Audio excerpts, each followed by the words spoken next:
Era el año 1992. Qué distinta sería la historia del metal si la Iglesia Católica hubiera tomado un curso de riff. El Metalgate, Iron Maiden. Nuestra historia del metal partía con un "no érase una vez". Cuando el heavy no tiene cura, el cura se pone heavy. Pero eran tiempos más simples. Nadie te preguntaba si no querías tus problemas para ser feliz. Chucha nos había avisado. El diablo es magnífico. Estos eran los sonidos de la transición. No sé si eran mono o estéreo, pero tenían dos caras, y ninguna era virgen. La democracia llegaba con play y rec presionados al mismo tiempo, registrando, tocando, sobregrabando sonidos pasados. Pero nada, lo sabemos, queda grabado encima totalmente. La grabación original siempre se encuentra latente.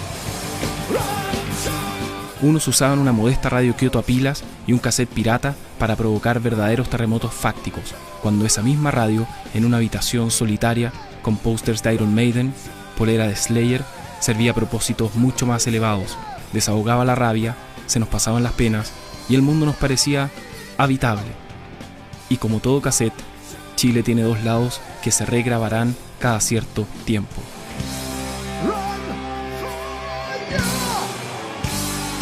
A partir de ahora, toda semejanza con personas que existen no es pura coincidencia. Es que hay olvidos que es mejor recordar, y a la vez es imposible olvidar si no es recordando.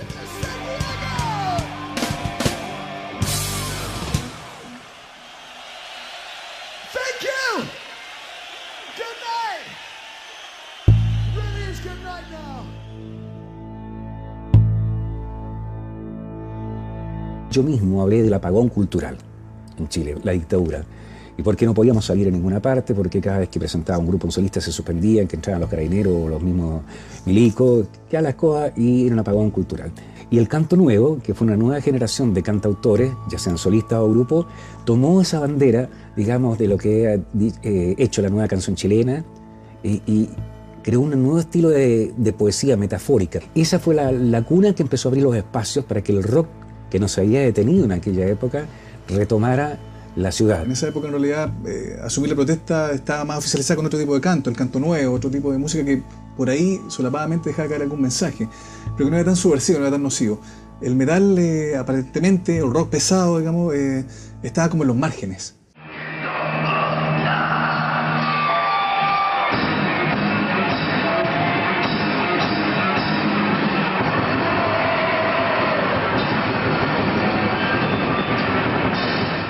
El metal, digamos, si uno pudiera pensar que es un género muy acuñado en Chile, yo creo que tiene una explicación política primero, y tiene que ver con la dictadura, digamos, en la época en que cantar la protesta pudiera llegar a ser como delatarte directamente, pudiera ser subversivo, ¿no? Era directamente complicado.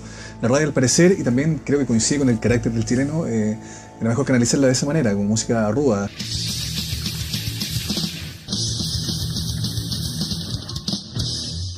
Venía llegando hace muy poco a Uruguay, había vivido muchos años allá y estudiaba en un liceo A67, se llamaba, Liceo 17, Alexander Fleming. En un lugar donde se mantenía una disciplina militarista, pelo corto, que no te tocara el cuello de la camisa y todas esas tonteras bien de épocas dictatoriales. Había un prejuicio grande, bueno, contra los metaleros, no teníamos libertad de expresión, no podíamos nada, no, o sea, a nosotros los pacos nos pasaban parando, bueno, teníamos una camioneta negra, los pentágonos, andábamos, carreteábamos en esa weá, que se nos paraban a carro por la chasca.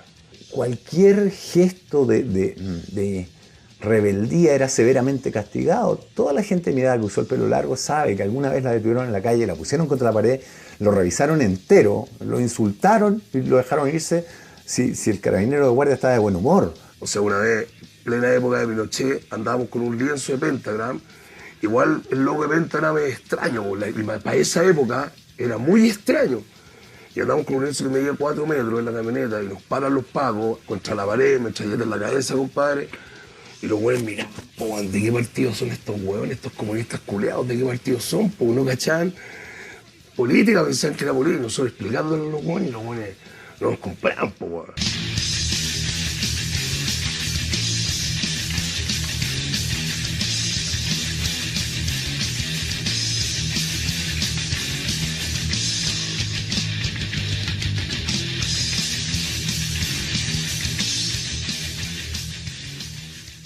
Hay un personaje importante que fue el Néstor Leal, que trajo equipo y unas cuestiones así, fue al comienzo de los 80 también, y con Feedback.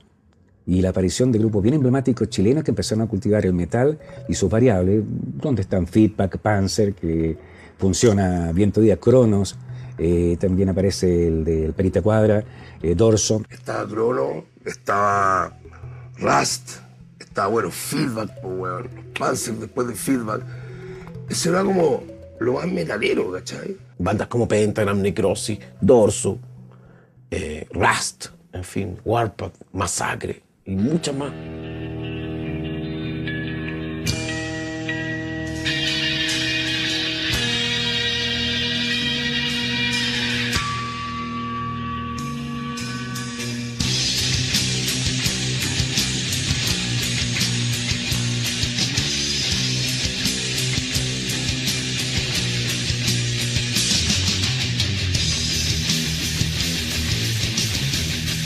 Objetivamente era el peor local y peor sonido que puede haber habido. Era un rebote de novedad. Y aparte que eran bandas que en ese momento el movimiento todavía era bastante crudo, no había un... Ahora, estar ahí con esa bulla era maravilloso. En el Plaza, el sonidista estaba arriba del escenario porque le daba miedo estar abajo. El sonidista es Álamo, weón. El de refuerzo sonoro. El weón estaba arriba del escenario, loco. El weón hacía sonido arriba del escenario. Porque cagando iba a estar allá abajo del Mono Plaza con todos los monos. Ni cagando. Había un tipo que se instalaba en el escenario para tratar de contener a los locos que trataban de subirse a la tarima, digamos, al entarimado. Y este tipo andaba con un bastón y era una suerte de matón, directamente. Entonces el tipo en el fondo lo que trataba era como reprimir un poco a la gente que subía, y la única manera que tenía el público abajo de poder como en el fondo confrontarse era lanzarle un escupitajo.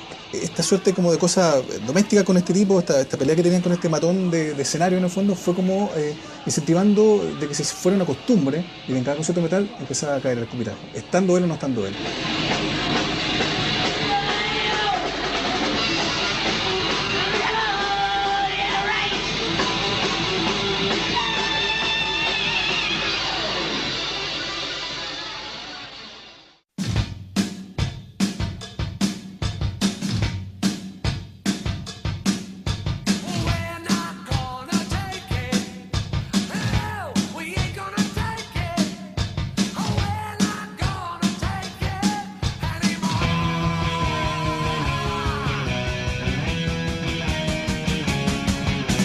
No era fácil tener un disco, comprar un disco, no existía internet, no existían los celulares, no existía el CD, no existía bajar música, o sea, era una weá del intercambio de discos y lo grababa en un cassette.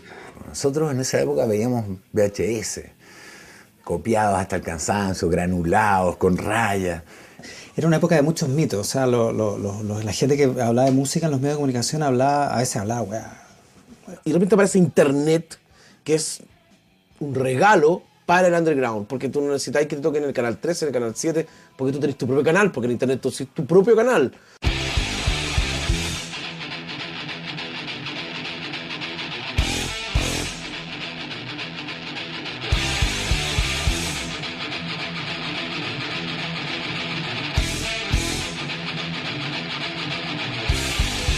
En algún momento el centro de alumnos logró que pusieran música en los recreos.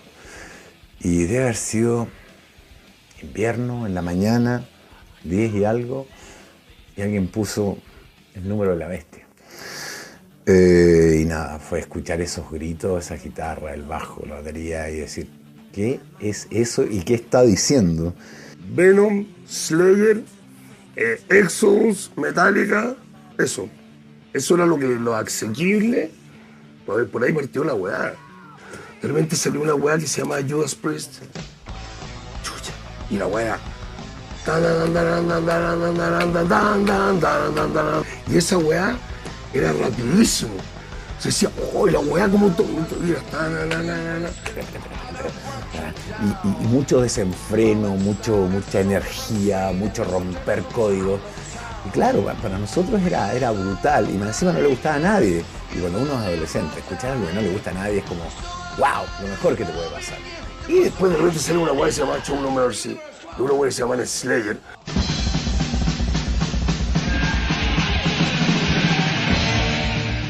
Que el Anton, con la revista que tenía, le llegó el demo de Slayer, po, weón, ¿cachai? Tenía todos los demos de todos estos buenos que no los conocía a nadie. Eran puros cassettes con demos que se, a través del mundo, esa era por sobres, los sobres con las pelotitas de nylon adentro, y llegaban los cassettes poleados, todos carreteados, va. Show No Mercy, que ese bueno rompió la cabeza, po, weón. Imagínate estar 17 años sin poder salir de la casa en las noches y toda esa cuestión, estaba reprimido, pero había una generación que estaban ansiosos y conocían un montón de grupos, ya sea, como decías tú, por el Midnight Special, o radios como Concierto en esa época, Carolina, no me acuerdo que otras que estaban en una línea más joven. Yo creo que la dictadura, ponte tú, sin ánimo de sonar latero con el tema, castró muchas formas de expresión, ¿cachai? Entonces, siento yo que de alguna manera viene como una avalancha, pero media tardía. Yo creo que para una generación como la nuestra, como la mía, fue un grito, una ruptura en medio de un país triste, feo, gris, chato, aplastado. Era algo que estaba completamente prohibido por el momento político que se vio durante el gobierno de Pinochet, donde muchos de estos artistas no querían venir a Chile.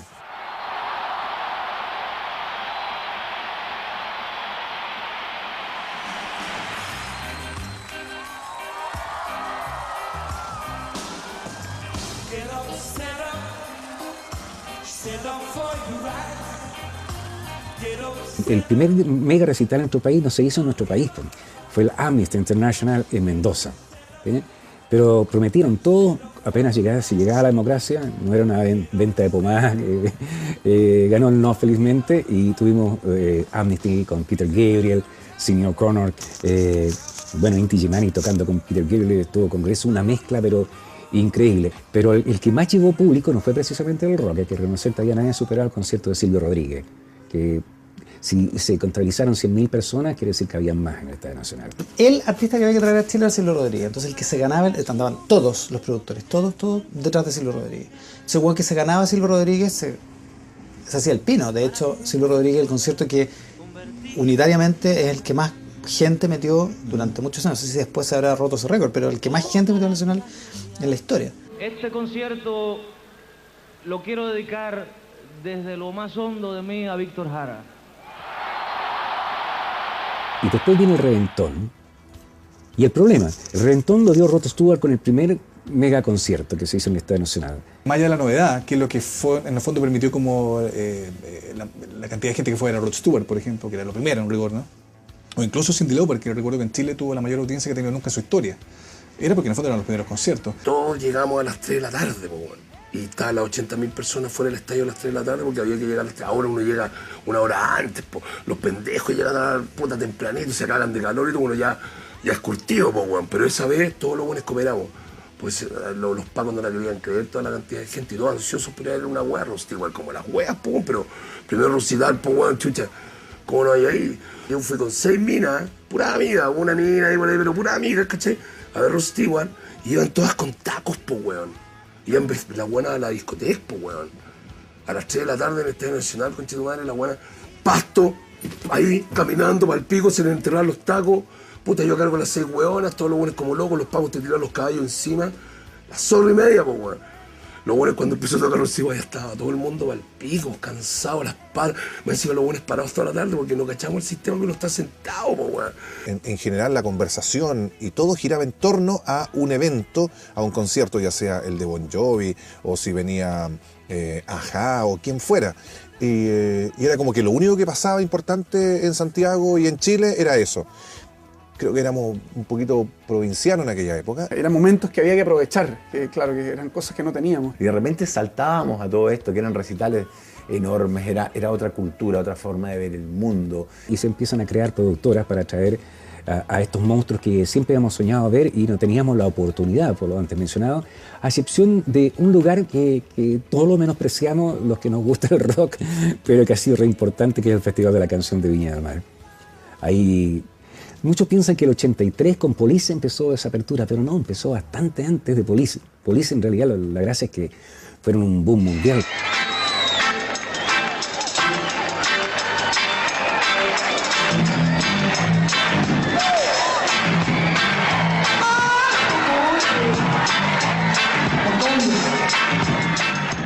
pero en estado Crocus, Cheap Trickery o Speedwagon, así una lista grande, Titanic, que no lo conocían mucho, Nazareth.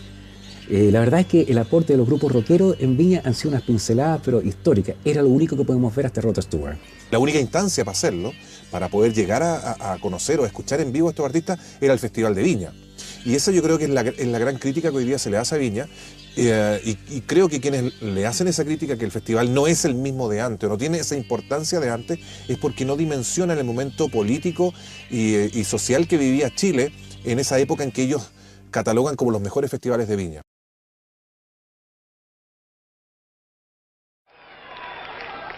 Volvemos al rock. Chao, hasta mañana por nuestra parte. Ustedes siguen bailando. Ustedes siguen bailando.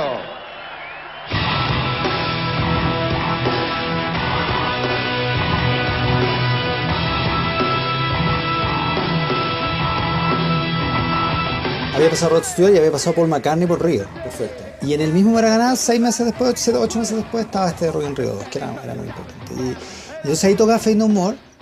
Y yo no me acuerdo, yo creo que no hicieron ni conferencia de prensa. Yo tendría que mirar el diario para acordarse, pero yo no me acuerdo de que hayan hecho.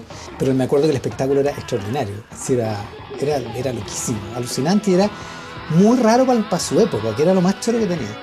Y entonces yo publiqué una columna de Faith No More que era muy alabatoria. Y alguien lo leyó en Viña.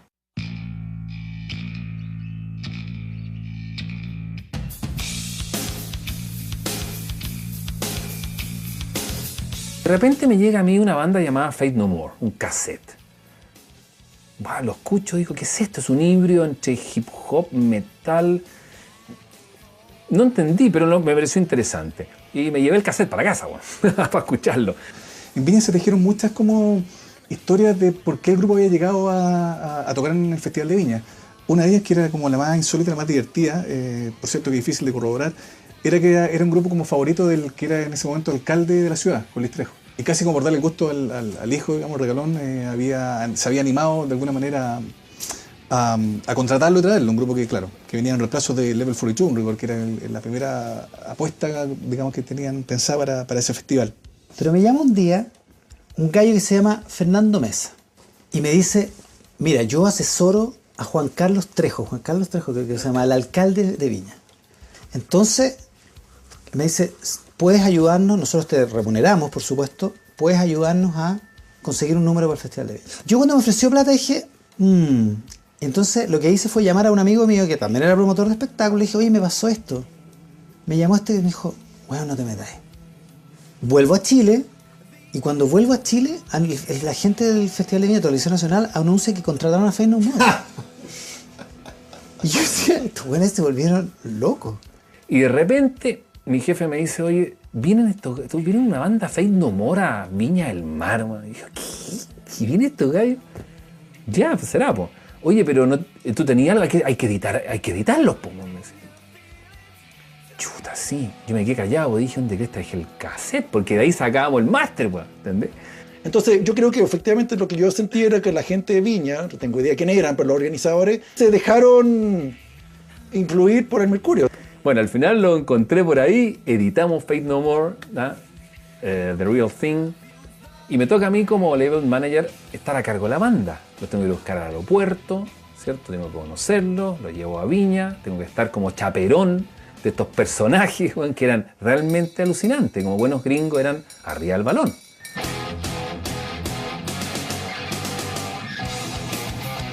No tengo mucho acceso a Mike Patton en ese momento porque el señor Fouquet se lo capitaliza absolutamente, ¿ya? Pero bien. Mi única meta era, si Van le había dado titulares a Patton, yo tenía que duplicar esto. La portada del Weekend. Claro, y mi meta era la portada del Weekend, algo que no logré.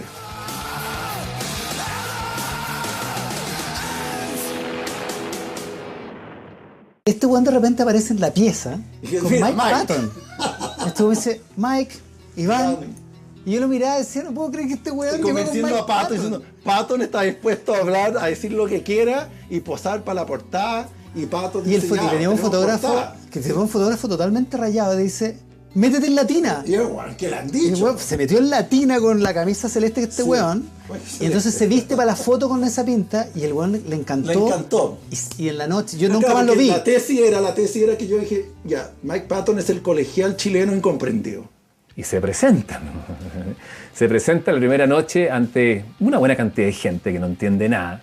La gran mayoría se va y muchos chascones se quedan. Yo estaba en la platea y de repente sale este weón vestido igual como yo lo había visto en la tarde y decía, no puedo creerlo. Lo maravilloso que fue que partió Faith No More y la weá se vació.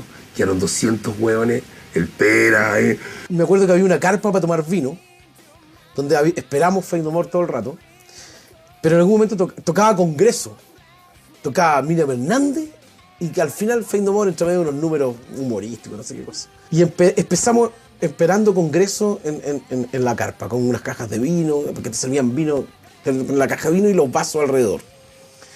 Cuando tocó Congreso, ya estábamos medio entonados, fuimos al Congreso. Tan, tan, tan, tan, tan, tan, cruza. Tan, tan, tan, tan. Después volvimos a la famosa carpa, pedimos más trago y de repente Miriam Hernández, y todos los metaleros de Miriam Hernández. Y entonces, como teníamos Miriam Hernández de fetiche, este se le ocurre juntar el fetiche de Miriam Hernández con el fetiche de Mike Patton. Y le escribe la frase de esta canción. Sí, está dedicada. A Miriam Hernández, Sí. Mi Amor. Sí. Esta canzone è dedicata a Miriam Hernández, Mi Amor. Y cuando viene Faith No More estábamos muy pasados, realmente pasados, ¿cachai? El pelado José Luis Corral, el pelado de The Knife, de la tienda, me decía, se me parte la cabeza. Yo le decía, toma más vino, me decía, no, ¿dónde está la enfermería? Hasta que en un momento toca Faith No More, yo tenía el pelo largo en esa época, y salgo después en la tele, cuando muestran Faith No More, salgo haciendo una serie de fórmulas, weón, ofensivas, weón, que, en fin.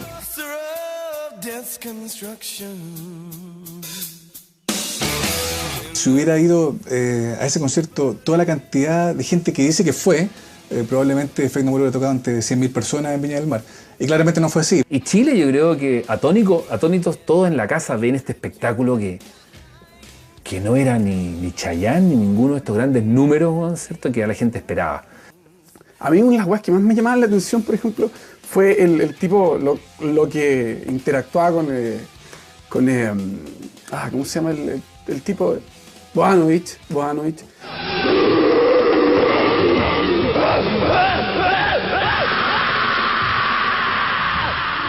Este es un weón que le agarró el poto a Antonio Bojanovich, que es un gesto totalmente trivial, pero en ese momento adquirió una connotación simbólica muy poderosa, porque Antonio había sido y seguía siendo un ícono, ¿cachai? Y este gallo no le importaba nada. Recuerdo un momento como que salta al lado de donde aparentemente se ubicaban los bronces de la orquesta de Horacio Saavedra. El tipo se desploma mucho rato mientras suena War Pigs, una tremenda canción de Black Sabbath que versionaban ellos.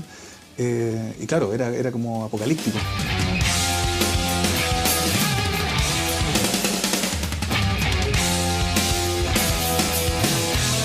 Y efectivamente tuvo todos estos como elementos de estar tocando frente a las noticias de, no sé, Horacio Saavedra, con una antorcha que era entregada por Poner de Cardona, con un vestido imposible para la época, en fin, con los pelos carmenados y una suerte de bolerito y tal. Bojanovich tratando de decir como, vamos a bailar con Faith No More, cuando no era precisamente una música que invitara mucho al baile, digamos, ¿no? La lógica de la época, ¿no?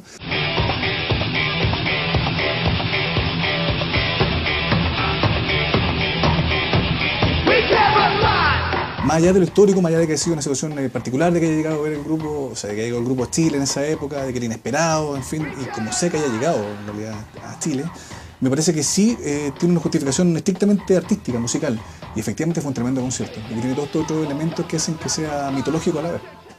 Pero yo de repente decía, esto se está saliendo de madre. O sea, cuando empezaron a titular Please No More, cuando la prensa, ahí te lo pasa al agua. Les ponía un 1. El 1. Y uno decía, yo a lo más puedo entender un 3,5.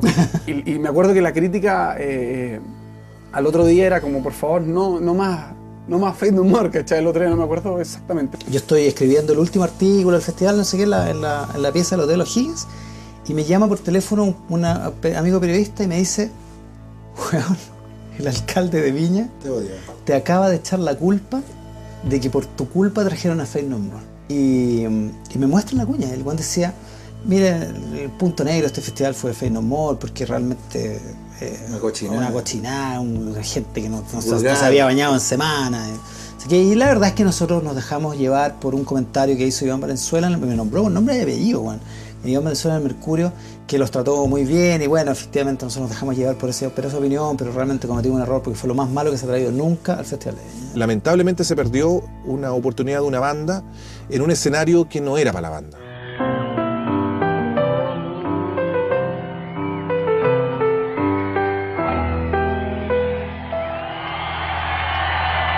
Gracias, polacos.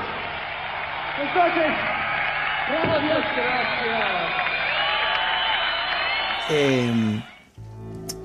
Pero ahora que lo pienso, claro, probablemente la cagada que quedó con Faith No More el 91 tiene que ver con la democracia, con el regreso a la democracia. Estábamos hablando de un nivel de control impresionante y de un nivel de respeto por la autoridad impresionante, y Patton de alguna manera yo creo que simboliza súper bien un primer, como un rayado de pintura de ese orden de cosas. Pero fue una payasada muy curiosa que me tocó vivirla muy de cerca como label manager y tengo buenos recuerdos, definitivamente, de eso, y una banda muy freak. Mike estaba yendo y ve el weekend y dice, este país, no era que fuera creído, pero me dijo, ¿viste? Chayanne fue a portar, Chayanne Rules, dije, este es tu país, Chayanne. Y es la última vez que cuando de ese viaje del 91 fue, sí, 91. Dijo, bye Chayanne.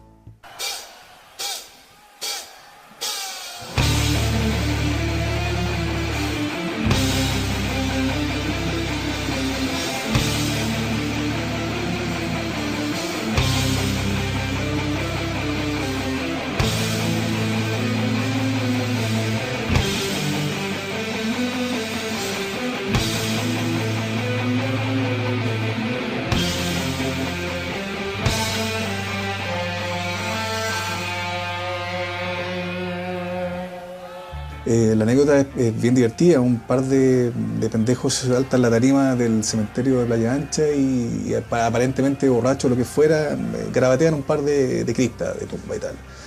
El otro día se le ha entrevistado como una de las autoridades, digamos, de la diócesis de Valparaíso, hablando de este incidente, y por ahí de haber visto que venía Iron Maiden y amarra una tesis de la nada frente a cámara diciendo que en realidad y ahora vienen estos satánicos y tal. Este señor, que es un destacado obispo anciano ya de nuestro país, él tiene demonios metidos en la cabeza, que me perdone, no creo que esté viendo y espero que no sea y no le cuenten tampoco para que no sufra tanto, pero la verdad es que anda buscando brujas y demonios como si estuviera en la Edad Media todavía. Este es un cura histérico y que echa a andar ¿no es cierto? un efecto dominó de histeria y lo reparte a los medios, y como los medios están controlados también por ciertos poderes que están relacionados con la iglesia, aquí pasó lo que pasó, que todos sabemos.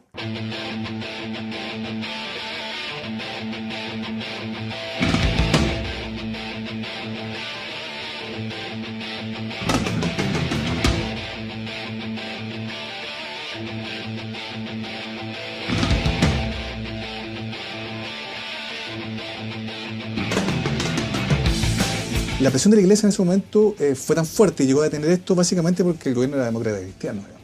Entonces, en el fondo, sí tenían que rendirle cuenta. El gobierno de Chile, recién metido en democracia, dejó lavarse las manos y prohibieron la entrada a Iron Maiden. Iron Maiden y Madonna, pues, weón. A Madonna tampoco la dejaron entrar. Porque el show era detestable, era pervertido, era perverso, pues, weón, el show de Madonna. Y los otros weones tenían a Eddie, el The Number of the Beast, pues, weón. Y ahí los weones se metieron en una onda terrible, pues, weón. Fue vergonzoso, puede que te guste, que no te guste, que estés de acuerdo o no estés de acuerdo, pero hicimos un papelón internacional porque Iron Maiden venía actuando por todos lados, incluyendo Italia. Ahora, eso fue particularmente vergonzoso en el contexto de la región, que era una visita a un grupo rockero. Los tipos terminaron dando explicaciones en Buenos Aires de que, no sé, tenemos hijos metidos en colegio católico, o sea, ¿de qué nos están hablando? Let him who hath understanding reckon the number of the beast, for it is a human number. Its number is 666. Yo puedo tener una banda, yo en un momento puedo decir, Satanás hace esto y Satanás... hablan de Satanás, son satánicos. No, yo puedo cantar un tango y hablar de Satanás y decir, no soy satánico. Y lo irónico es que a Iron Maiden, que es la doncella de hierro, un instrumento probablemente de origen alemán y usado, si es que se usó alguna vez por la Inquisición española, o sea, debería haber muerto pollo, porque casi era un tributo a la Inquisición, y la misma gente descendiente de la Inquisición dicen, no, son satánicos, que las carátulas, y que aquí, que allá. Fue por la carátula de Number of the Beast, nada más. ¿Vos crees que alguna vez escucharon Iron Maiden? La carátula. Conocían a todos los buenos con polera del demonio manejando. No, estos buenos son satánicos. Han venido las bandas terribles satánicas y ni se enteran, porque son ignorantes, porque no tienen ni idea cuál es el verdadero rock satánico y qué no lo es. Ozzy Osbourne, todavía creen que Ozzy Osbourne o Iron Maiden, bandas así, o Kiss, son satánicas. Y era el Iron Maiden y no lo vimos. Y no no hubo caso y quedó como una cuestión así como muy potente y quedó también con una suerte de maldición que es única que yo creo que Iron Maiden tiene con el público por ciertas situaciones que acontecieron en Israel y con el público chileno. Y nosotros como que nos sentimos ahí parte de una mala anécdota y de un mal trip de la relación con Iron Maiden. La posibilidad de que alguien creyera seriamente, ya en esa época, de que la visita de Iron Maiden a Santiago, del concierto de un grupo musical, pudiera alimentar eventualmente en el público, en la gente, en los jóvenes, algún ánimo satánico, era tan idiota, era tan ridículo como las notas de prensa de la época. Típicamente aparece siendo un grupo que promueve conductas relacionadas con el satanismo. Eso es de una evidencia incontestable. Basta mirar, por ejemplo, algunas de las letras que yo tengo aquí traducidas. No intentes salvar a tu hijo, mátalo ahora y salva a los adolescentes.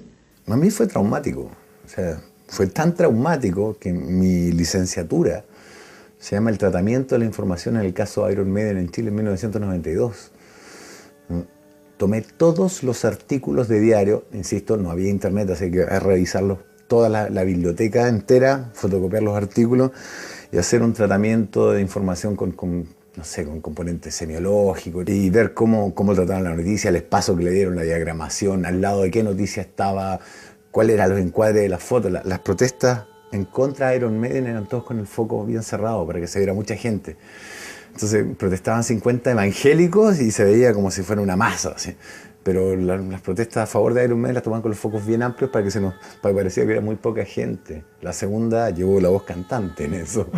Era una cosa muy delirante en realidad, muy penosa, digamos, y muy vergonzosa incluso hoy. Una situación que creo que se da muy pocas veces en la historia del rock, y una de esas sea Chile, por las situaciones que hayan sido, crean una situación de una frustración muy grande. Tengo los nombres de todos los involucrados. Navarro en la estación Mapocho, donde se iba a hacer. Rabinete era el intendente porque se suspendió para una reunión de juntas de vecinos de Santiago. Reunión que hasta el día anterior no existía, porque iba a tocar Mano Negra, que al final no tocó. Belisario Velasco era el Ministerio del Interior subrogante.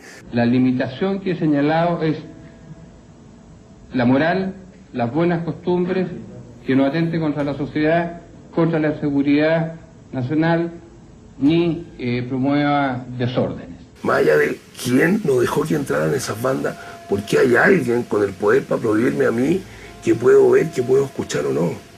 Pero también creo que fue un punto de inflexión, el concierto de Maiden, porque creo que ya no se puede llegar más bajo en el nivel de la imbecilidad, me parece a mí, en la lógica de producción de conciertos, y de ahí en más me parece que ya queda claro, la concesión a la iglesia se hizo y es más como que ya está. Aparte que pasaron colados muchos otros grupos que no tenían la notoriedad de Iron Maiden, Creator, otros eran tan metaleros o más brutales, digamos, más extremos en esta cosa estética de lo oscuro, digamos, y a nadie le importó porque nadie se enteró. One demonstration. One demonstration. One demonstration. Creator es una banda que es un intermedio entre el thrash y el death. Pero es una banda que cualquier iglesia o entidad fiscalizadora de esa tendencia hubiera tomado y hubiera visto estos discos y no lo hubieran dejado entrar por ningún motivo. O sea, teníamos en Chile los masacres, po, weón. Los masacres mataban chivos, po, weón, ¿cachai? Y sangre y la weón. Eran satánicos los weones, pues era taquilla. Yo era masacre, si veía una weón. Puta, el Yanko tenía una weón, como un cinte que lo metía a la guitarra y hacía unos sonidos súper satánicos, po, weón. Y estábamos preocupados de Iron Maiden, ¿cachai? Entonces, satanismo siempre había, weón. Viene Iron Maiden, estos son satánicos, prohibámoslo. Nunca se molestaron en ver qué bandas eran satánicas y qué bandas no. A ver, a Creator me tocó verlo, yo lo vi, esa la primera tocata, fue espectacular.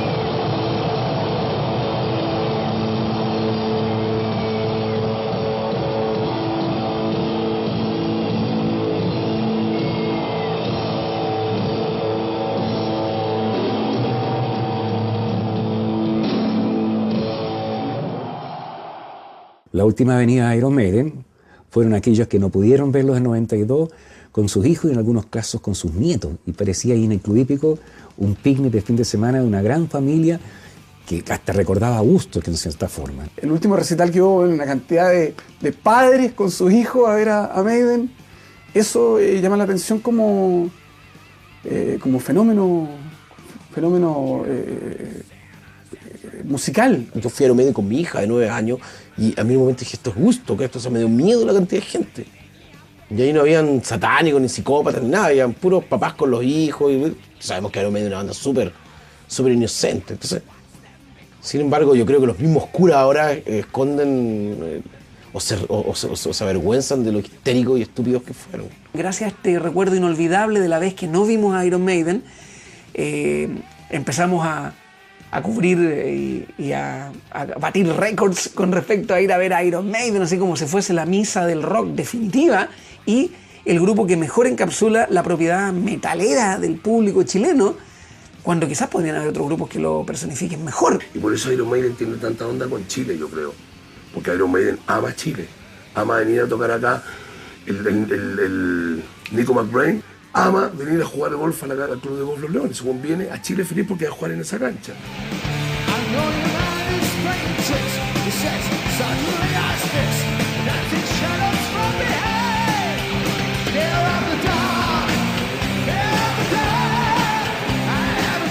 A pesar de que muchos creían en la época que la vuelta a la democracia ya nos cambiaba un poco la mentalidad, éramos un país que había vivido la oscuridad mucho rato y eso no iba a cambiar con la visita de nadie en particular.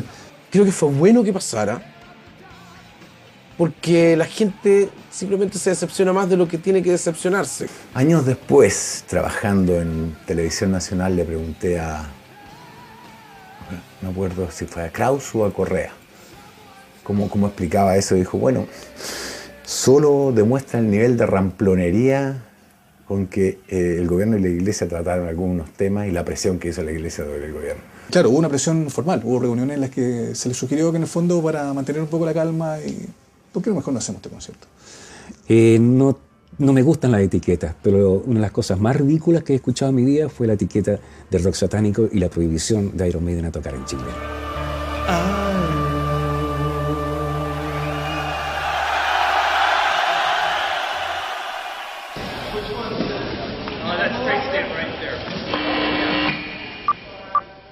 Guns N' Roses en ese momento era la banda más importante de rock and roll de todas las discotecas y de todos lados.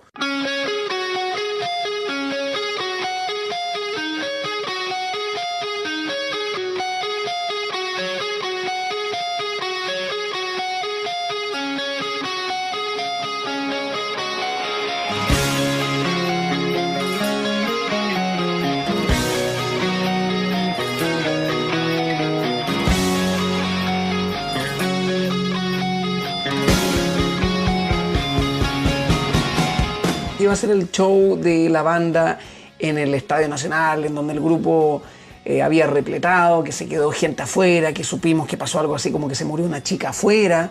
Era más que una banda rock famosa tocando en Chile. Era una banda súper popular, que le gustaba, había buenos que ni le gustaba el heavy metal y le gustaba Guns N' Roses.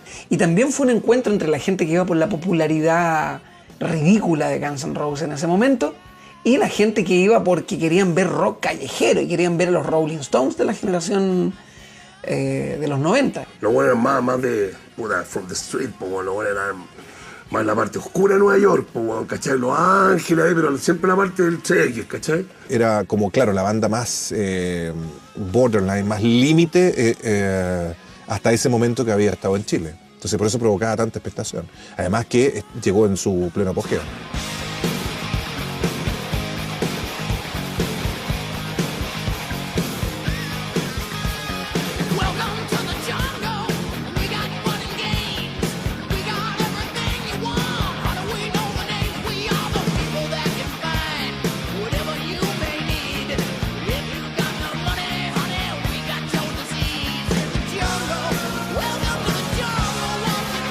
Fue de todo.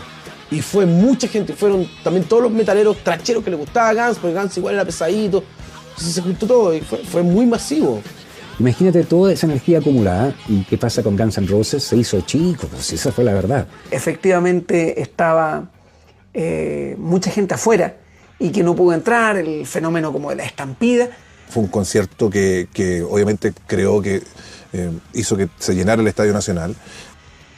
No nos dábamos del todo cuenta todo lo predecible que podía ser Guns N' Roses, porque el grupo se demora 3 horas en llegar a un concierto y ese tipo de cosas. Y nosotros no estábamos preparados que efectivamente iba a pasar eso acá, y fue lo que pasó.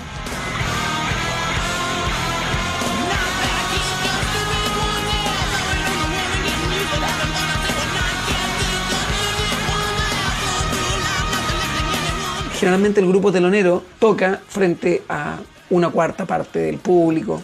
Ahí estaba lleno, el estadio estaba lleno. Entonces era lo más divertido, que era como estar tocando en una concentración del no.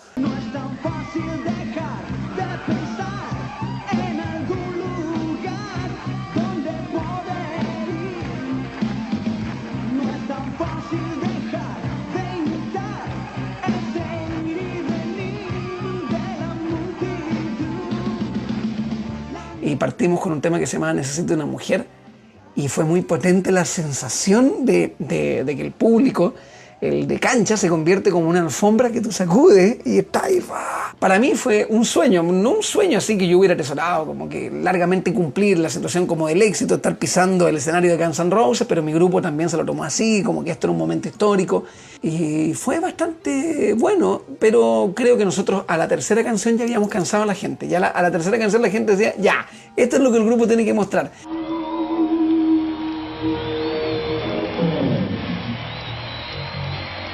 Estando ahí en camarines, yo viví la previa de otra manera con respecto a la sensación de que Guns N' Roses no llegaba al estadio.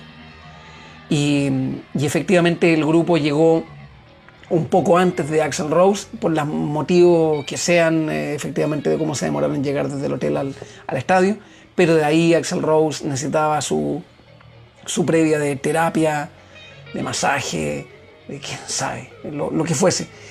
Y obviamente noté que Axl Rose era un tema.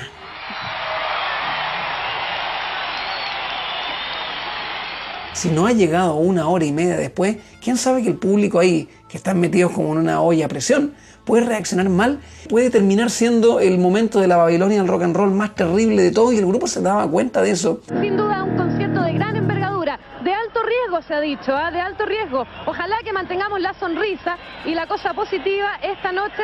Así que eso tuvo toda una tensión que derivó en una loca idea de tipo 9:30, 9:45, era que nosotros saliéramos a tocar de nuevo porque el grupo se estaba demorando mucho, entonces que tocáramos un poco porque la gente ya estaba. Y por supuesto que bueno, nosotros dentro de lo pendejos que éramos, porque más pendejos podríamos haber sido sobre revolucionados, y vamos y tocamos de nuevo. Y dijo, no, jamás, eso sería un error brutal. Salimos de nuevo a tocar y la gente nos da con, no solamente con escupos, sino con marraquetas, con todo lo que tengan a la mano. Creo que se le fue a las manos algo que no se podía predecir. Es una mala cueva, una mala reunión de energías, compadre, porque ahí realmente ¿qué iba a hacer? Si fue un descontrol total. Estén calmados y no tiren cosas porque se van a ir. Hagan ese favor, no tiren nada, no escupan ni tiren. Hoy día dentro de nuestra cultura de conciertos sabemos que una banda se puede demorar 15, media hora, pero no se demora 2 horas. 2 horas es un tiempo como para decir, me voy a ir porque este concierto se acabó y ni siquiera había empezado.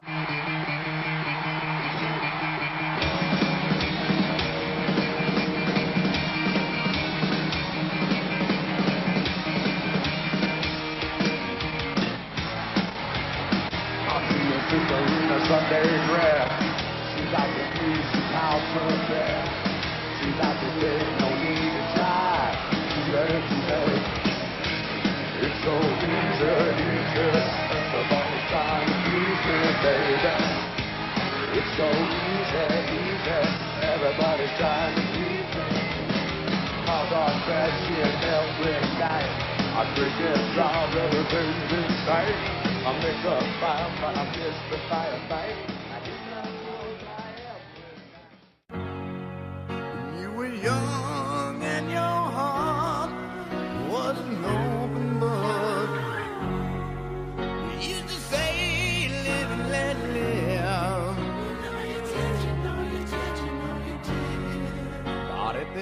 Después yo supe que mucha gente se fue del concierto alucinados con todo lo que Guns N' Roses significaba, pero con una molestia en particular frente a la figura del vocalista, que aquel día probó ser un carajo.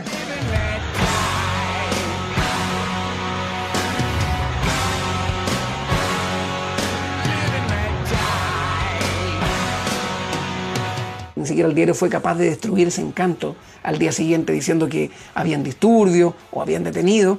Trataron, pero no pudieron, porque hubo gente que dijo, ojo, que para la magnitud de ese evento lo que pasó ahí no fue nada.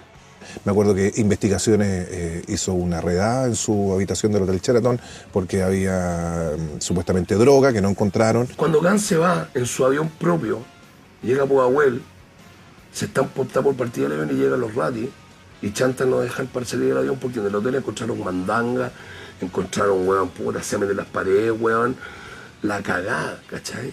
Marihuana, encontraron vestigios, los weones se fue Guns y los weones se metieron al hotel con los CSI, ¿ah? Con la huella transparente, ¿cachai? Las huellas y todo, encontraron restos de droga y todo, y a los weones no los dejaban salir de Chile, pues weón. Y al final salieron igual ahí, los abogados, suéltalo al tiro, conchito madre, no sé, pero salieron al tiro, pero los buenos estuvieron 2 horas detenidos en Pudahuel por drogas, po. Significó el sumo de lo que fue el estado de cosas de ese rock glamoroso, callejero, y en donde todos los rockeros se pusieron de acuerdo para estar toda esa noche. ¿No? Conozco muy poca gente que no haya estado ahí, y me sigo encontrando con gente de cuando en cuando, y todos estuvieron ahí. Y es la gente que conoce a Diva, que vieron a Diva una sola vez en la vida, la única, abriendo la Guns N' Roses, no podía ser en otra parte, sí. A otros lados no nos fue a ver mucha más gente.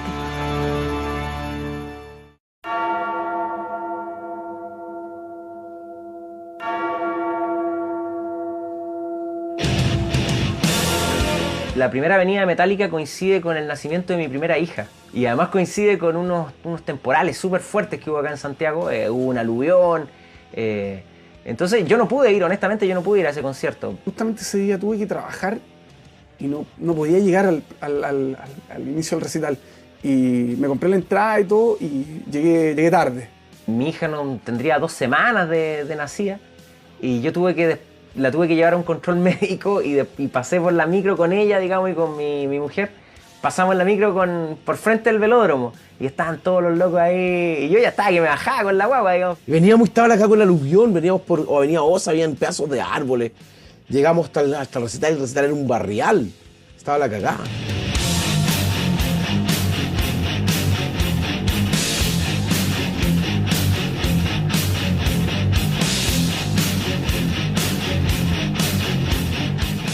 El clima en Chile ese día era como que estaba todo lleno de polvo, era como que había un polvo en suspensión, así, era una locura, porque había mucho barro en las calles, había mucha... Y entonces era de estos típicos días como que en el sol había un poquito de sol, pero en la noche bajaba un frío pero brutal. Y me acuerdo que, claro, medio cagado de susto, fui con mi entrada y... por Guillermo Mann creo que era la calle y...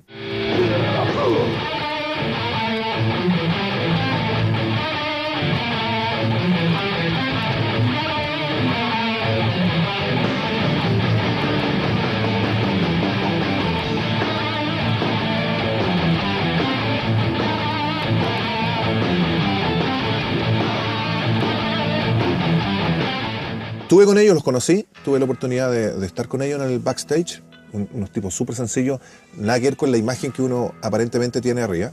Hicieron un espacio que lo llamaron Nido de Serpiente, que era un círculo que estaba delante del escenario donde ellos se presentaban y que permitía que además, era como un hoyo donde estáis de pie, ellos estábamos súper cerca de ellos, me invitaron a ese lugar y ellos además tocaban alrededor en el círculo.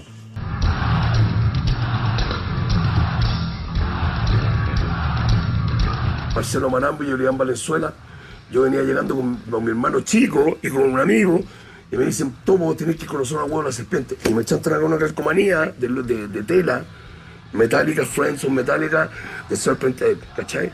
Y el Serpent Tape estaba el escenario donde tocaban los hueones y había como una redondela así, como la punta, ¿cachai? La cruz egipcia, que tiene como esa hueadita arriba, y al medio, en ese hoyo, éramos 30 hueones viendo Metallica aquí, ¿cachai? Puta, y fue una guay increíble, o sea, cuando el The One, yo decía, oh, yo decía, esto es increíble, pues, los bombos, weón, y los helicópteros, weón, era la cagá.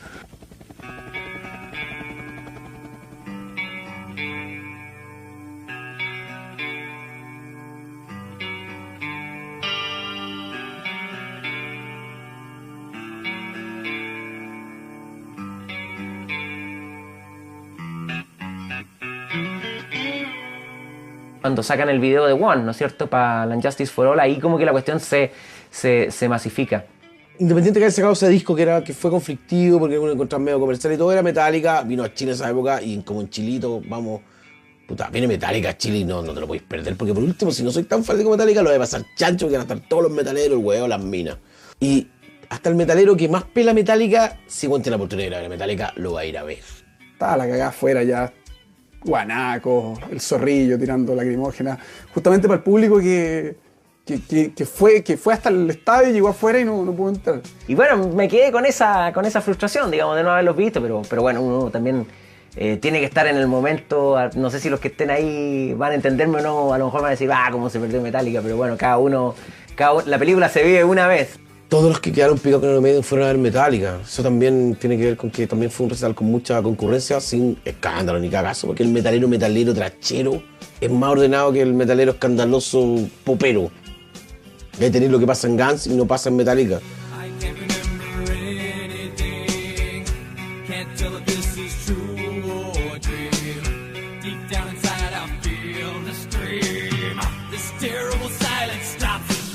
Fue fiesta, había gente tirada en el suelo, revolcándose en el barro y fue todo bien, no hubo nada, no pasó nada en Metallica.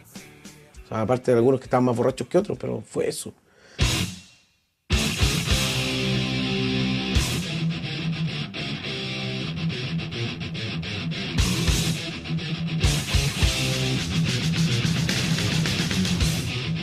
Y salimos del recital, pues, y Marcelo Marambio y yo, que estamos haciendo uno delante del otro, los otros para el pico. Yo el techo del auto así, los buenos bailaron arriba del techo de mi auto. Las casas, todas las ventanas hechas mierda, y todos los dueños de las casas afuera. Y yo llego, veo al otro y digo, ¿y qué le iba a decir si la casa estaba? La vieja decía, no pudimos hacer nada. Mire cómo dejaron la casa. Eran puros demonios locos gritando acá en esta calle. No sabíamos qué hacer, decía la vieja. La vieja para la cagada, la experiencia, todos los monos que no dejaron entrar, que no tenían plata para entrar, dejaron la cagada fuera de Metallica la primera vez, Habían 100 trachers en la comisaría, yo el pelo y dejar la constancia, chao, la hago mañana, todos detenidos. La botella de pisco en el suelo, no, fue la cagada, fue la cagada, pero yo así increíble, o sea, lo había estado tan increíble que, puta mala weá, el seguro paga, chao, el que estaba acá a ver la tremenda weá, ¿cachai?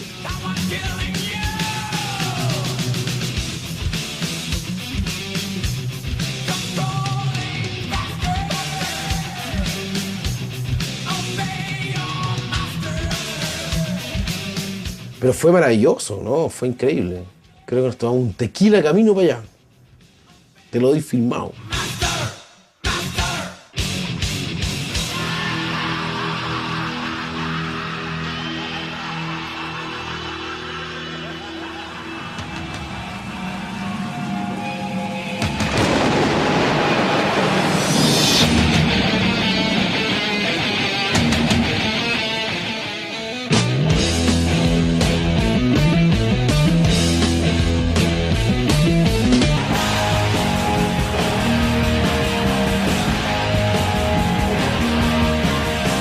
Fue un concierto bien, digamos, raro. Estaba Slayer, que era la primera vez que venía a tocar a Chile. Estaba Black Sabbath sin Ozzy. Y estaba Kiss sin maquillaje. Así que era como casi una oferta un tanto mezquina. El recuerdo que tengo es que me costó algo así como 2 o 3 minutos poder resolver un poco el sonido, porque ya la estación Mapocho tiene una acústica impresentable y la cantidad de volumen que ocupa Slayer es brutal. Entonces costaba definir un poco alguna guitarra o alguna voz y tal.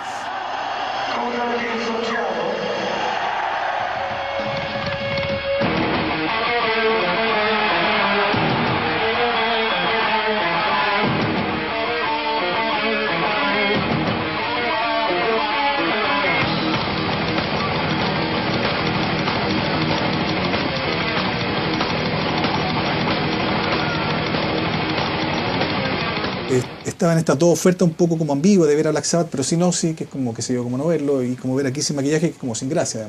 Nadie quiere ver muy de cerca la arruga de Paul Stanley. Pero Kiss es Kiss, está hablando de Kiss, una escuela. Tenía mi entrada VIP, que me la regaló los Aranea, y no pude entrar. Los pacos no me dejaron, ya fui a los teocráticos con carteles, satánicos, no gritaba. Me apuntaban de satánico y todo, yo le hacía así, la weá, yo les compraba, weón. Y escuchaba ya Slayer, po, weón. Afuera, tocando y escuchaba un down. Y arrancando con algo, yo ya con el Manolo, con mi amigo, compadre, con el mismo Fio Metal, y decía, no puedo creer esta weá. Y con la entrada VIP, así entrada, no puedo creer. Y nos mojaban, nos culiaban, así era terrible, po, weón. Angustiante, puta, lo peor, po, weón.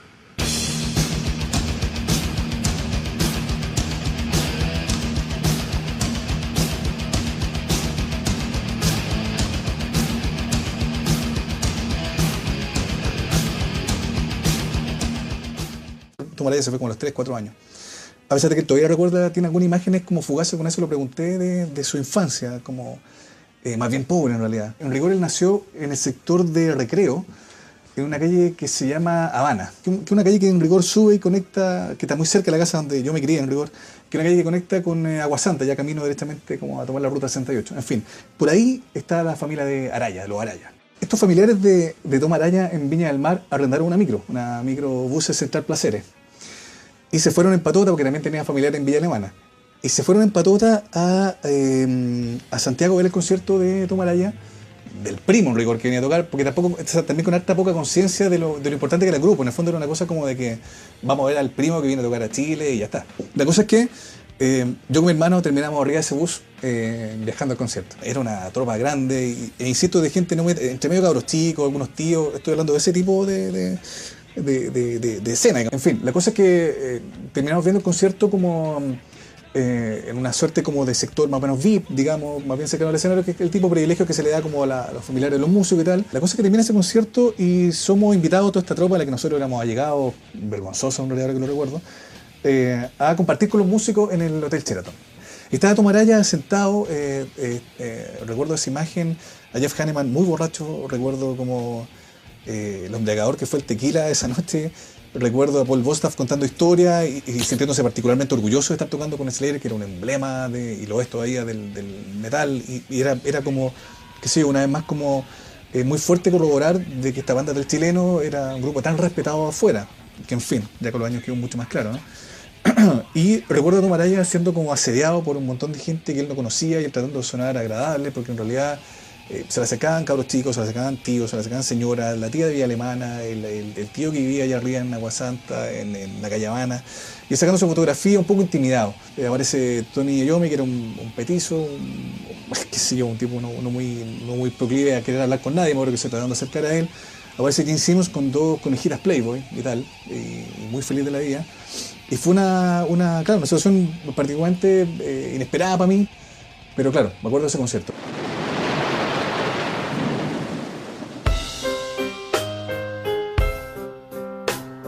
Se armó este Monster of Rock y era lejos el Monster of Rock en Latinoamérica, o daba lo mismo en Europa, uno de los más interesantes del cual hubiéramos tenido noticia.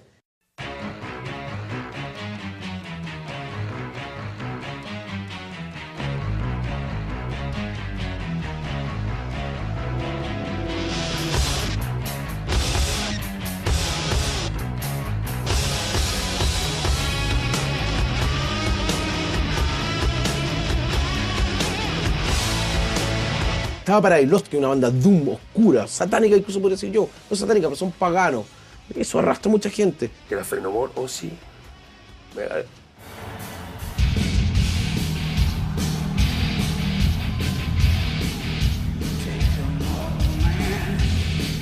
Estaba Ozzy, que es el de Black Sabbath, ¿cachai? Y estaba Faith No More con su funky y sus cosas.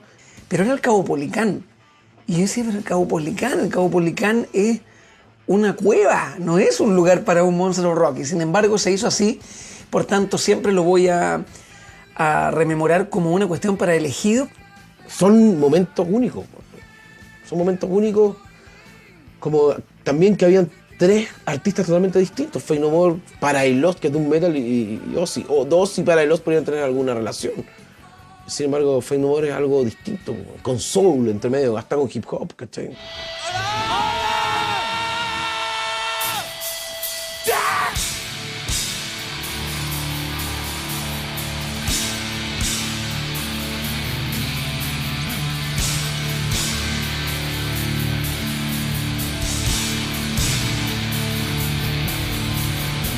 Y aparte de la intensidad del show y de la sensación de fidelidad de la gente y la potencia que se podía ver en esa grabación, estaba el asunto de este intercambio animal que se produjo con el ritual, que hasta entonces a mí no me había quedado del todo claro, de esta cuestión del odio, del amor, de la reprobación. Para mí es simplemente una manera de decir no me gusta lo que estaba haciendo. Pero mucha gente decía, ay, lo que pasa es que entre la comunidad de los thrashers también cuando aman algo le tiran escupo. Yo creo que es inolvidable la imagen en que el tipo está tapado de salivazo, digamos, y aún así se da la maña de pedir que le apunten y que si son capaces de llegar a la lengua con un salivazo lanzado a metros de distancia. Les abrió la boca para que le tiraran pollo, le decía así, y llegaban los pollos en la boca y él hace un acto, un happening en ese momento de vanguardia y se pasa por la raja a todos esos buenos que tal vez no eran su mayoría. Pero yo había visto y había sentido que de pronto se podía descubrir como un intercambio en donde el escupo también tenía una cuestión como de un amor, y creo que con Mike Patton sí se produjo y fue algo que superó todo lo que pudiera creerse. Sí, yo creo que era posiblemente una forma de cariño, de expresar alguna emoción, ¿ya? O no sé, o era pasarse para la punta, porque... pero Patton fue un hombre íntegro, estoico y estuvo ahí, ¿eh? Y recibió la apoyada. En ese momento simplemente ya no se le quería a Faith No More y no lo podéis discutir, se vio. Y en ese momento además había un público mayormente metal que alternativo metal o como quiera llamar a Faith No More.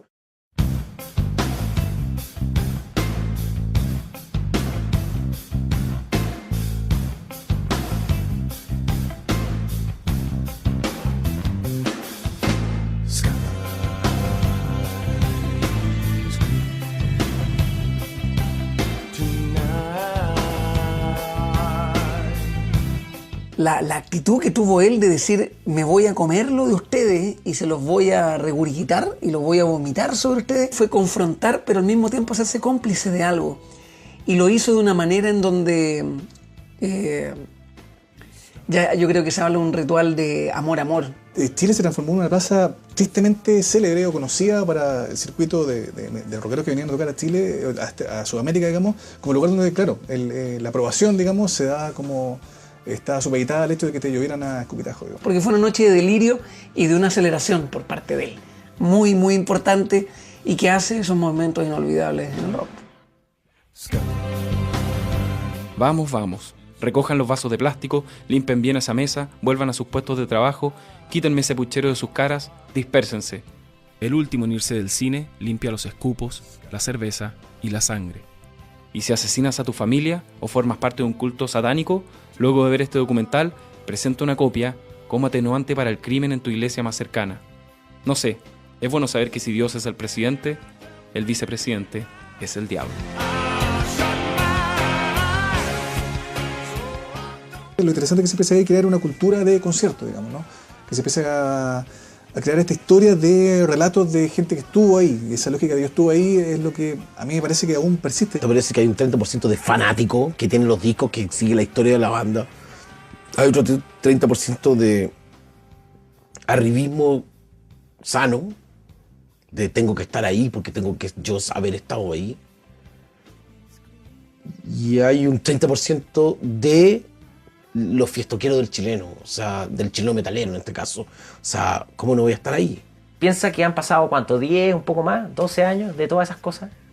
Tantos años pensando, tirándolos por el midnight, o sea, 10 años, 15 años antes, y que ahora tienen alcance y están todos acá. Tiene mucho que ver con cómo nos fuimos abriendo al mundo a través de la música. Todo era desde la lógica de que lo que estaba pasando era incontrolable en un país donde todo había sido controlado hasta lo máximo.